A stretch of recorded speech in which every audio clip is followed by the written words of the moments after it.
பிதா, குமாரன், பரிசுத்த ஆவியாராகிய திரியேக கடவுளின் திருநாமத்திற்கு மாட்சிமை உண்டாவதாக. நாம் கடவுளை தொழுவோம்.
கர்த்தருடைய வீட்டிலும் நமது தேவனுடைய ஆலய பிரகாரங்களிலும் நிற்கிறவர்களே, கர்த்தரை துதியுங்கள். நீங்கள் மிகுந்த கனிகளை கொடுப்பதினால் என் பிதா மகிமைப்படுவார். எனக்கும் சீஷராயிருப்பீர்கள். ஜெபம் செய்வோம். பரம சர்க்குருவான எங்கள் அன்பின் கடவுளே, சீசத்துவ வாழ்விற்கென்று எங்களை அழைத்தீர், வேறு பிரித்தீர். உம்மை போற்றுகிறோம். அருள்நாதர் இயேசு கிறிஸ்துவின் அடிச்சுவடுகளில் நடக்கவும், அநேகரை கிறிஸ்துவின் சீஷர்களாக்கவும் எங்களை பரிசுத்தப்படுத்தும், பலப்படுத்தும். இந்த பரிசுத்த ஆராதனையிலும் ஆண்டவரை அகமகிழ்ந்து போற்றவும், எங்களை தேவ சமூகத்திலே தாழ்த்தவும் அருள் தாரும். உடைந்த உள்ளங்களை ஆறுதல் படுத்தும், உணர்ச்சியற்ற உள்ளங்களை உணர்த்தும் உயிர்ப்பியும். பரிசுத்த ஆவியானவரின் வல்லமை எங்களை ஆட்கொண்டு நடத்தும்படி எங்களை ஒப்புவிக்கிறோம். ஆராதனையில் பங்கெடுக்கிற சிறியோரையும் பெரியோரையும் ஆசீர்வதியும், மறுரூபப்படுத்தும்.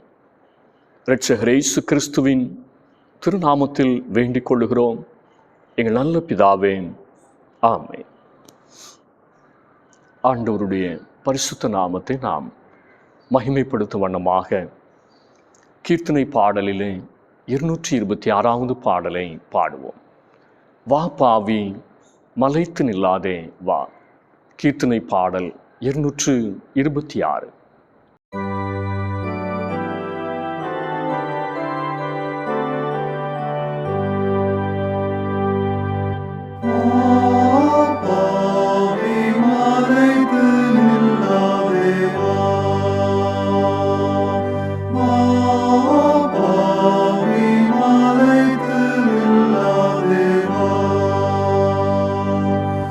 என்னிடத்தில் ஒரு நன்மையும் இல்லை என்ற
இந்த நாளுக்குரிய திருமறை பாடம் பரிசுத்த யோவான் எழுதிய நற்செய்தி நூல் 1வது அதிகாரம் வசனங்கள் 35 முதல் 42 முடிய. மறுநாளிலே யோவானும் அவனுடைய சீஷரில் 2 பேரும் நிற்கும்போது இயேசு நடந்து போகிறதை அவன் கண்டு, இதோ தெய்வ ஆட்டுக்குட்டி என்றான்.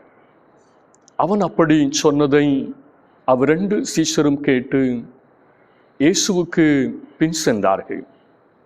இயேசு திரும்பி அவர்கள் பின் செல்லுகிறதை கண்டு, என்ன தேடுகிறீர்கள் என்றார். அதற்கு அவர்கள், ரபி, நீர் எங்கே தங்கியிருக்கிறீர் என்று கேட்டார்கள். ரபி என்பதற்கு போதகரே என்று அர்த்தமாம். அவர் வந்து பாருங்கள் என்றார். அவர்கள் வந்து அவர் தங்கியிருந்த இடத்தை கண்டு அன்றைய தினம் அவரிடத்தில் தங்கினார்கள். அப்பொழுது ஏறக்குறைய 10 மணி வேளையாயிருந்தது. யோவான் சொன்னதை கேட்டு அவருக்கு பின் சென்ற 2 பேரில் ஒருவன் சீமோன் பேதுருவின் சகோதரனாகிய அந்திரேயா என்பவன். அவன் முதலாவது தன் சகோதரனாகிய சீமோனை கண்டு, மேசியாவை கண்டோம் என்று சொன்னான். மேசியா என்பதற்கு கிறிஸ்து என்று அர்த்தமாம். பின்பு அவனை இயேசுவினிடத்தில் கூட்டிக் கொண்டு வந்தான். இயேசு அவனை பார்த்து, நீ யோனாவின் மகனாகிய சீமோன், நீ கேபா எனப்படுவாய் என்றார். கேபா என்பதற்கு பேதுரு என்று அர்த்தமாம்.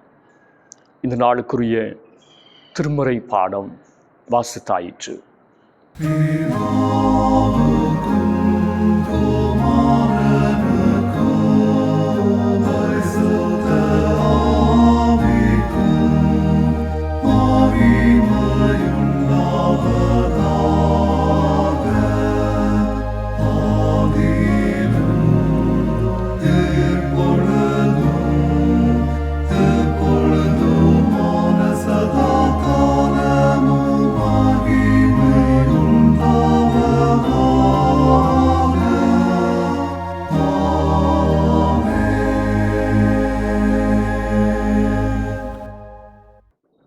ஆண்டவருடைய அருள்வார்த்தைகளை கேட்க நாம் ஆயத்தப்படும் வண்ணமாக என் மெய்ப்பராய் இயேசு இருக்கின்ற போது என்கிற பாடலை நாம் பாடுவோம்.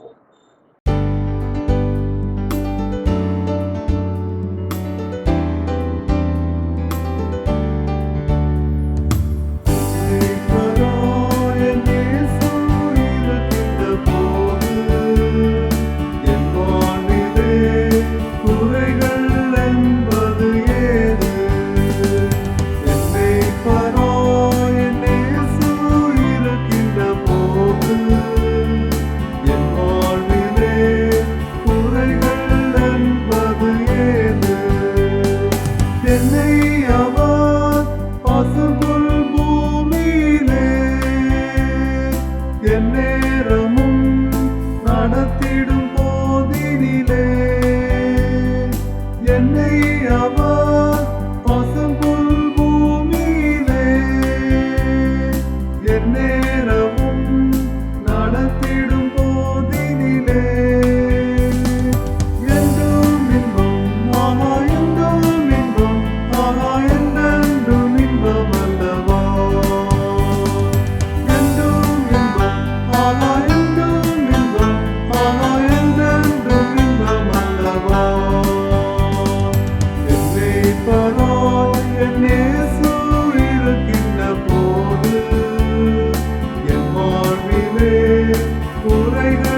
ஏது?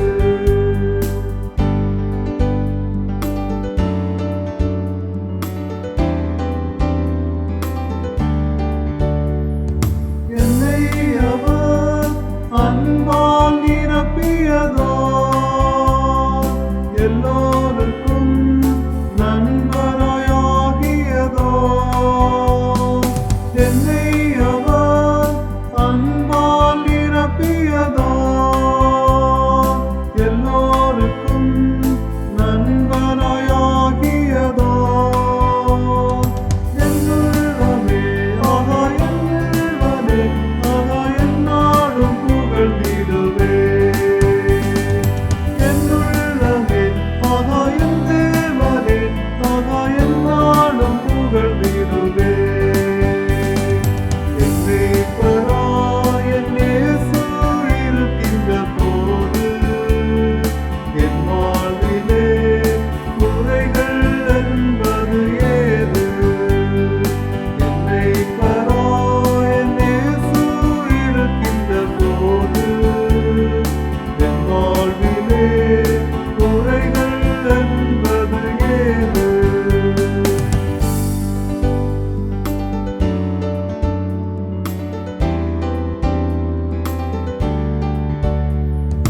என் வாழ்க்கையை தூய்மையாய் காத்துக்கொள்ள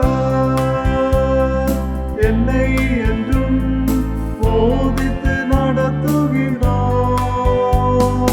என் வாழ்க்கையை தூய்மையாய் காத்துக்கொள்ள என்னை என்றும் போதித்து நடத்துகின்றார். என் வீடத்தை நான் ஏற்றுக்கொள்ள என் நோக்கத்தை தொடர்ந்திடுவே. என் வீடத்தை நான் பெற்றுக்கொள்ள என் நோக்கத்தை தொடர்ந்திடுவே.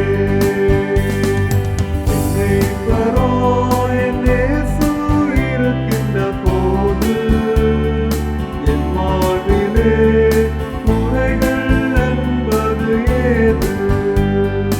என்னை பராய் என் இயேசு இருக்கின்ற போது, என் வாழ்விலே குறைகள் என்பது ஏது?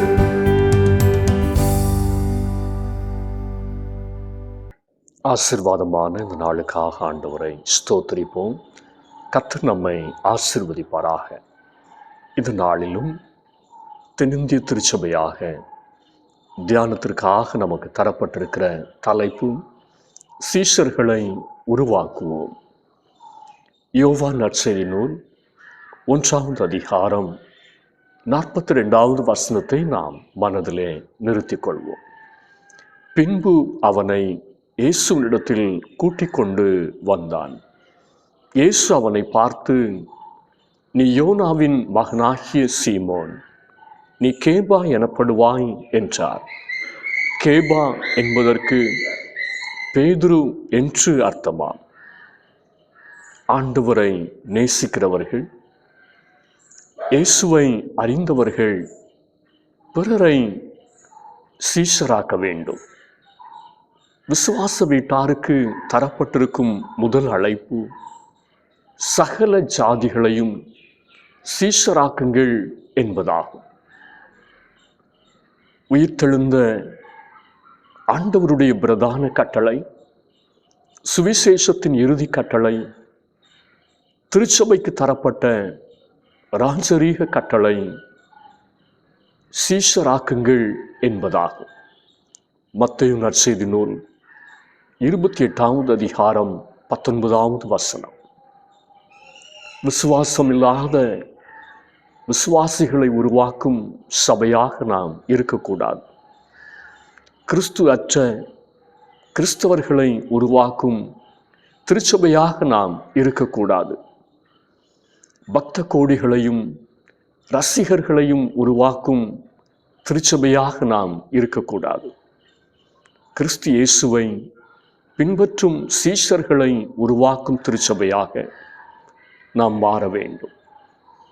கிறிஸ்து இயேசுவை உள்ளத்தில் ஏற்றுக்கொண்டு கிறிஸ்துவின் போதனைகளை வாழ்க்கை முறையாக யாரெல்லாம் தங்களுடைய வாழ்க்கையிலே கொண்டு கனி கொடுக்கிறார்களோ அவர்களே கிறிஸ்துவின் சீஷர்கள் என்று யோவான் 15:8 கூறுகின்றது.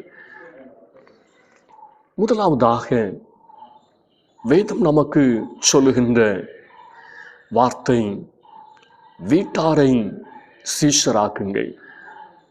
யோவான் 1:42. பின்பு அவனை இயேசுவினிடத்தில் கூட்டிக் கொண்டு வந்தார். யோவான் ஸ்நாபகனின் சீடனாக இருந்தவர் அந்திரேயா. ஆண்டவர் இயேசுவை உலகத்தின் பாவத்தை சுமந்து தீர்க்கிற தேவாட்டுக்குட்டியாக யோவான் ஸ்நாபகன் தன் சீடர்களுக்கு அறிமுகப்படுத்தி வைத்தார். அந்திரேயாவும் அவருடைய நண்பரும் அதை கேட்டு இயேசுவுக்கு பின் சென்று இயேசுவோடு தங்கியிருந்து அவர் என்ன செய்கிறார், அவருடைய நடவடிக்கைகள் எப்படி இருக்கிறது, அவருடைய வாழ்க்கையும் வார்த்தையும் எப்படி பொருந்தி போகிறது என்பதை நன்றாக கவனித்து இயேசுவை பின்பற்ற தீர்மானித்தார்கள்.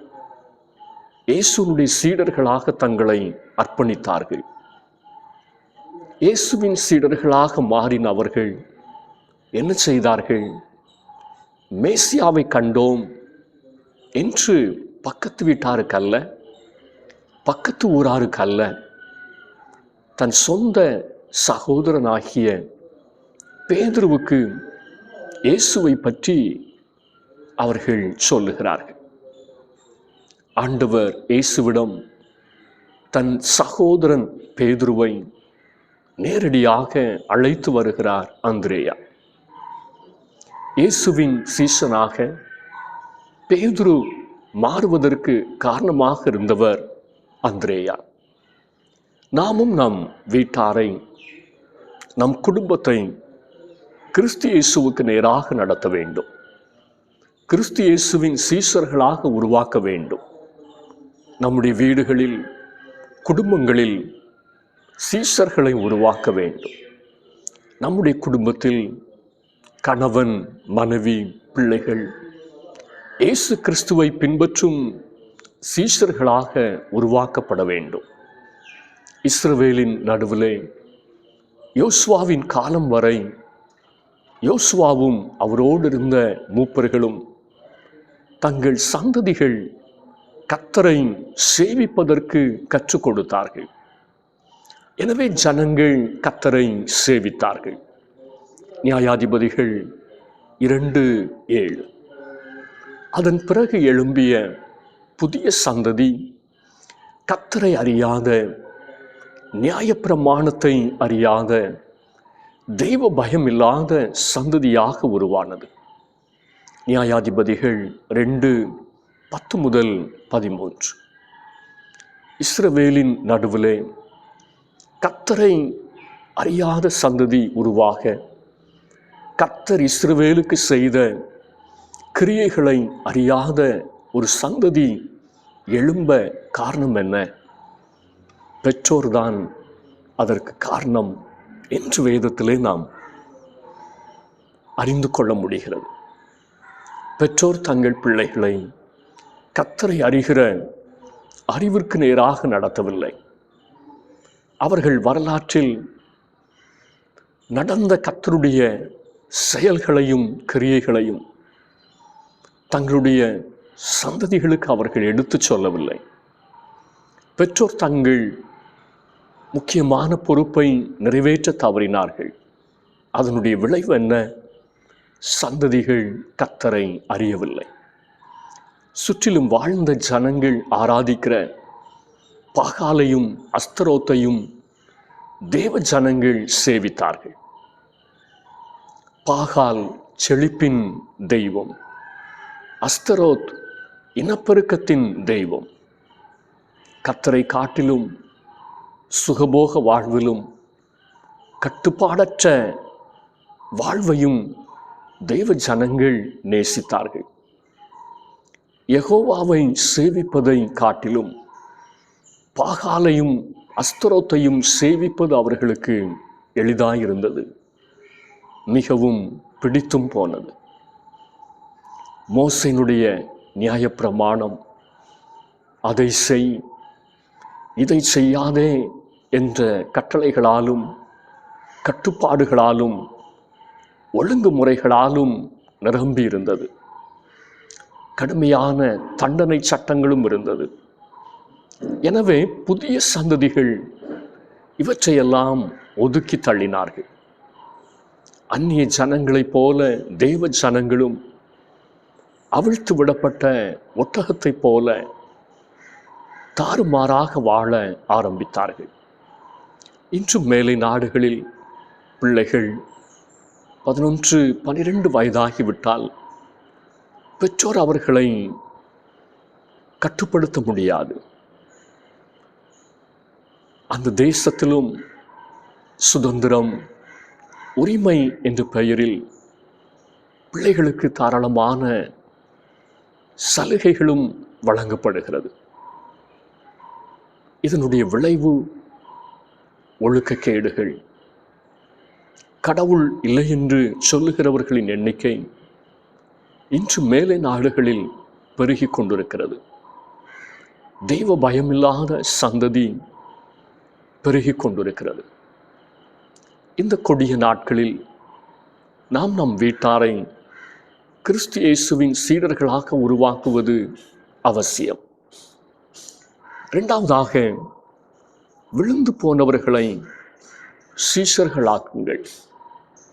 விழுந்து போனவர்களை சீஷர்களாக நாம் உருவாக்க வேண்டும். யோவான் 1:42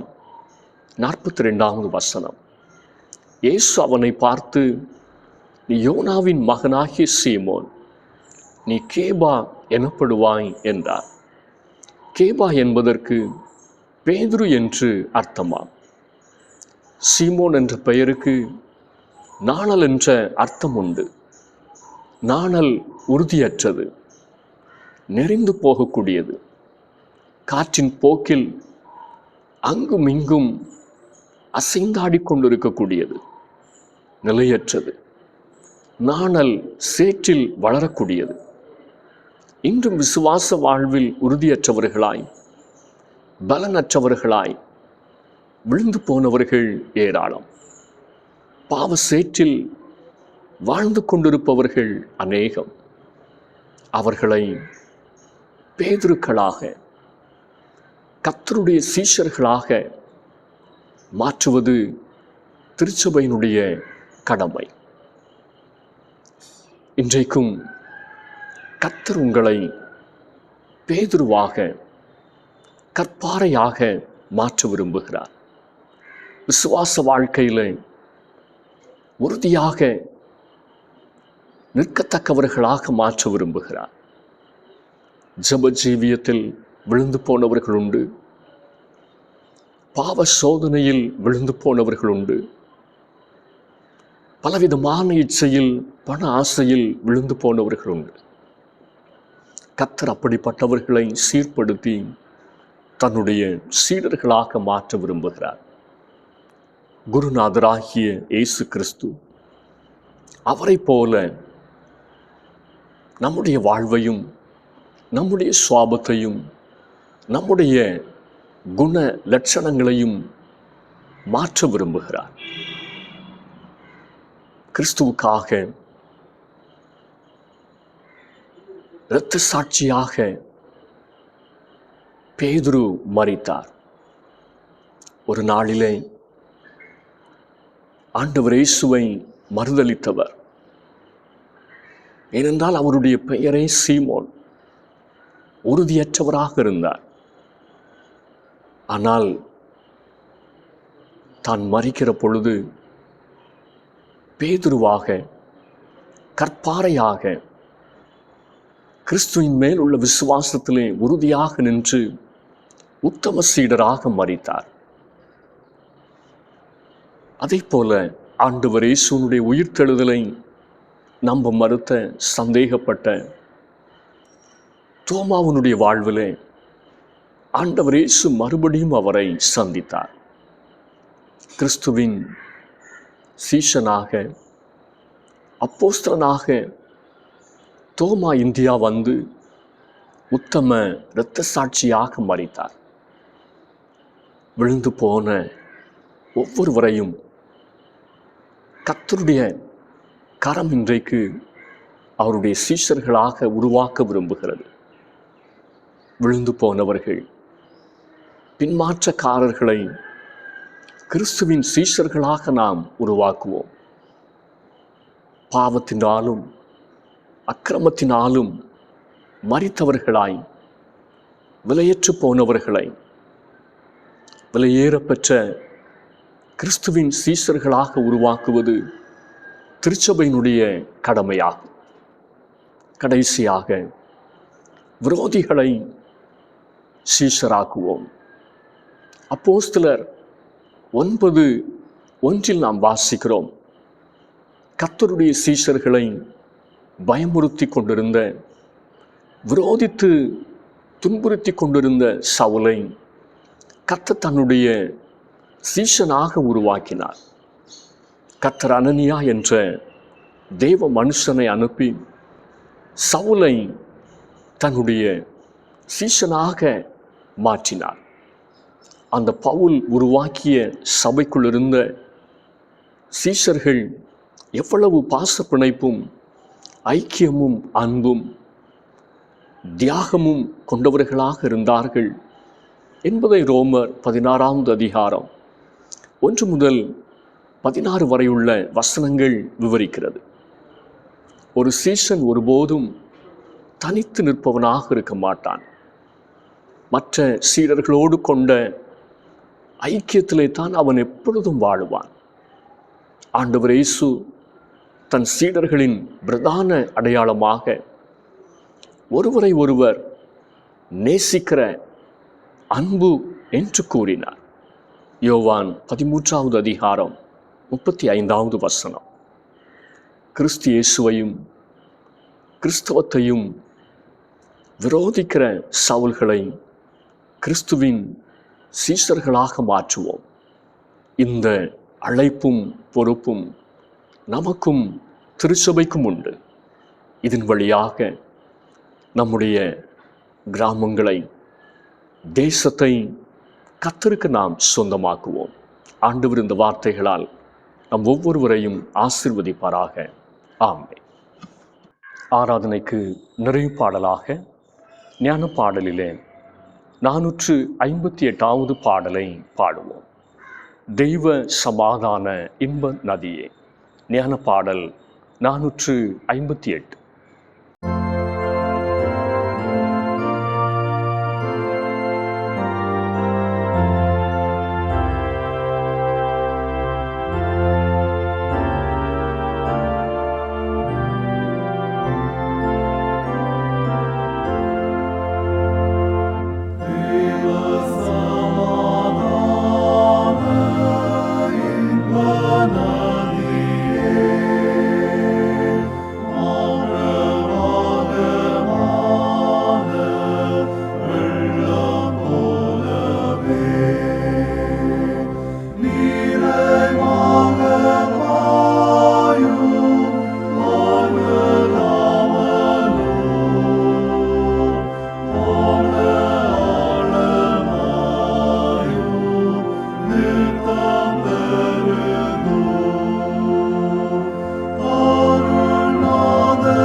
ஜெபம் செய்வோம். எங்கள் அன்பின் பரலோக பிதாவே, விலையற்றவர்களாய் முகவரி அற்றவர்களாக கிடந்த எங்களை விலையேற பெற்ற சீஷத்துவ வாழ்விற்கென்று அழைத்து புதிய முகவரியை தந்தபடினாலே உம்மை நன்றியோடு துதிக்கிறோம். கிறிஸ்து இயேசுவின் உத்தம சீடர்களாக எங்களையே நாங்கள் அர்ப்பணித்து வாழவும், அநேகரை கிறிஸ்துவின் சீஷர்களாக உருவாக்கவும் கர்த்தர் எங்களை பயன்படுத்த நாங்கள் ஜெபிக்கிறோம்.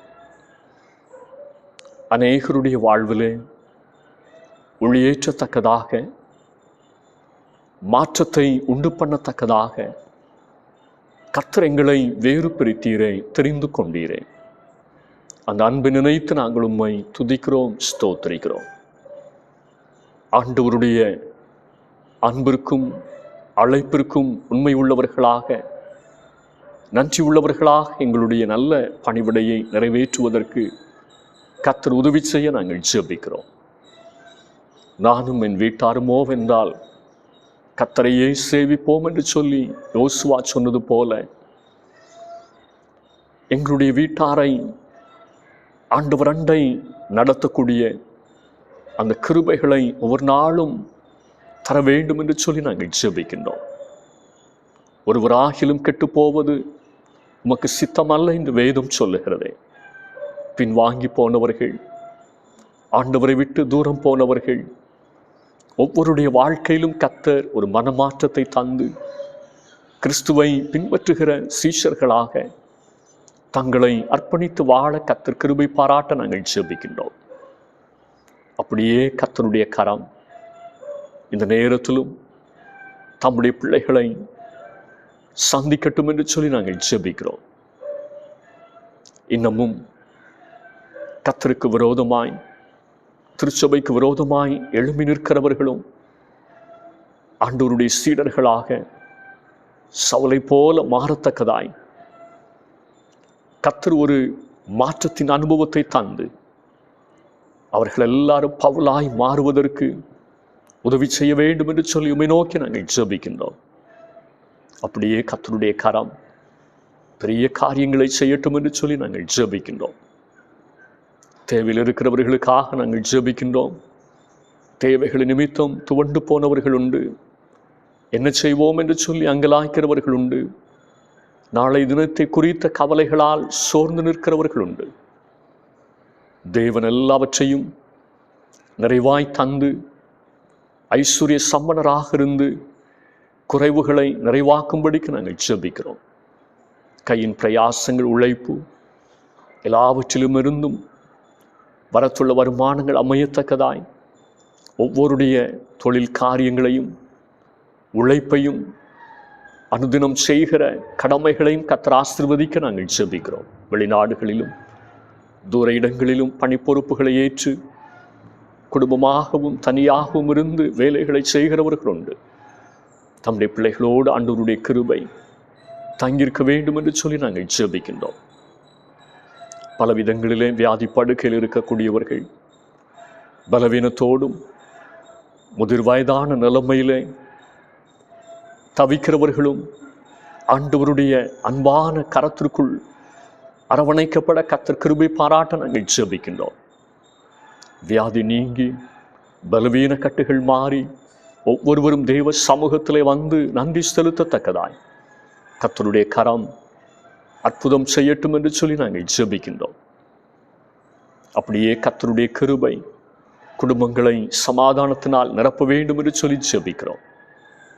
பலவிதமான குடும்ப பிரச்சனைகள், இணக்கமில்லாத சூழ்நிலைமைகள் எல்லாவற்றையும் கர்த்தர் மாற்றி கணவன் மனைவியாக இசைந்து வாழ, பெற்றோர் பிள்ளைகளாக, சகோதர சகோதரிகளாக விட்டு கொடுத்து அன்பு பாராட்டி நேசித்து கிறிஸ்துவின் சீஷத்துவ வாழ்வை தங்களுடைய வாழ்க்கையிலே வெளிப்படுத்த கர்த்தர் கிருபை பாராட்ட நாங்கள் ஜெபிக்கின்றோம்.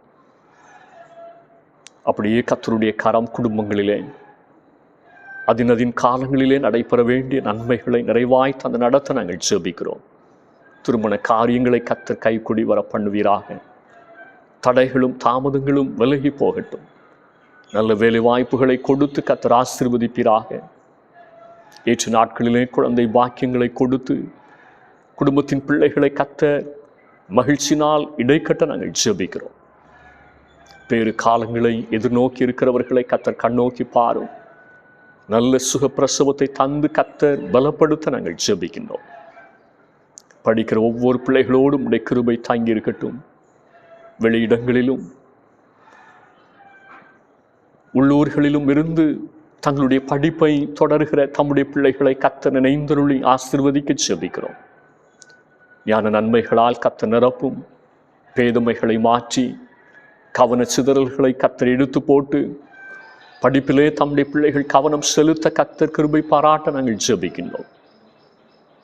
வாலிப வயதில் இருக்கிற ஒவ்வொரு தம்முடைய பிள்ளைகளோடும் ஆண்டவருடைய கிருபை தாங்கி இருக்கட்டும். கிறிஸ்துவனுடைய சீஷர்கள் என்பதை தம்முடைய பிள்ளைகள் மறந்து போகாதபடிக்கு உலகத்தினுடைய காரியங்களினால் இழுக்கப்பட்டு போகாதபடி ஒவ்வொரு நாளும் தங்களுடைய பரிசுத்தம் காத்துக்கொள்ள, கிறிஸ்துவை பின்பற்ற முன்னெடுத்து வைத்திருக்கிற தங்களுடைய கால்களை பின்வைக்காதபடிக்கு முன்னேறி செல்ல கர்த்தர் உதவி செய்ய ஜெபிக்கிறோம். எதிர்காலங்களை பிரகாசிக்க பண்ணும். சிறு பிள்ளைகள் கை குழந்தைகளின் மேல் கர்த்தருடைய கரம் இருந்து பலப்படுத்தட்டும் என்று சொல்லி நாங்கள் ஜெபிக்கின்றோம். திருச்சபையினுடைய ஊழியங்கள், ஆலயத்தினுடைய கட்டுமான பணிகள் எல்லாவற்றையும் கர்த்தர் ஆசீர்வதித்து தந்து அதன் வழியாக கர்த்தருடைய நாமம் மகிமைப்பட கிருபை பாராட்ட ஜெபிக்கிறோம். உலகம் முழுவதிலும் கர்த்தருடைய வார்த்தை அறிவிக்கிற தெய்வ பிள்ளைகளை கர்த்தர் எடுத்து பயன்படுத்துவீராக. எங்களுக்கு தந்த பேராயத்தினுடைய அனைத்து ஸ்தாபனங்களிலே பணியாற்றுகின்ற ஒவ்வொரு பொறுப்பாளர்கள் ஒவ்வொருவரையும் கர்த்தர் எடுத்து பயன்படுத்துவோமே நோக்கி நாங்கள் ஜெபிக்கிறோம். அப்படியே கர்த்தருடைய கரம் எல்லா மிஷனரி ஊழியங்களையும் ஆசீர்வதிக்கட்டும் என்று சொல்லி ஜெபிக்கிறோம். தனி நபர்களாய் குழுக்களாய் நிறைவேற்றுகிற ஊழியங்களை கர்த்தர் பெருக பண்ணி அநேக ஆயிரங்கள் கர்த்தரை கண்டு கொள்ள கிருபை பாராட்ட நாங்கள் ஜெபிக்கிறோம். உலகம் முழுவதிலும் சமாதானத்தையும் அமைதியும் கர்த்தர் தாரும். தேசங்களுக்கு இடையிலே தேசங்களுக்குள்ளாக எந்த இன வேறுபாடுகளும் பிரச்சனைகளும் அரசியல் குழப்பங்களும் யுத்தங்களும் மூளாதபடிக்கு கர்த்தர் சமாதான பிரபுவாக இருந்து சமாதானத்தை அருளிச்சே நாங்கள் ஜெபிக்கிறோம். இயற்கையினுடைய பேரழிவுகளுக்கு விலக்கி எல்லா தொற்று வியாதிகளுக்கும் நீக்கி தேசத்தை காத்துக்கொள்ள ஜெபிக்கிறோம். உம்முடைய கரம் குடும்பங்களை பாதுகாத்து கொள்ளட்டும். ஆண்டவருடைய அடிச்சுவடுகளிலே நடக்க கர்த்தரை ஒவ்வொரு நாளும் உண்மையாய் பின்பற்ற கர்த்தர் ஒவ்வொருவருக்கும் உணர்வுள்ள இருதயத்தை தார். தெய்வ சமூகத்தில் எங்களை தாழ்த்தி அர்ப்பணிக்கிறோம். கர்த்தர் பொறுப்படுத்திக் கொள்ளும். ஆசீர்வதி. இயேசுவினுடைய பேரில் கேட்கிறோம் நல்ல பிதாவே, ஆமென்.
நம்முடைய ஆண்டவராகிய இயேசு கிறிஸ்துவின் கிருபையும் பிதாவாகிய தேவனுடைய அன்பும் பரிசுத்தாவினுடைய ஐக்கியமும் சிநேகமும் நம் அனைவரோடும் இன்றும் என்றும் சதா காலங்களிலும் நிறைவாய் தங்கியிருப்பதாக.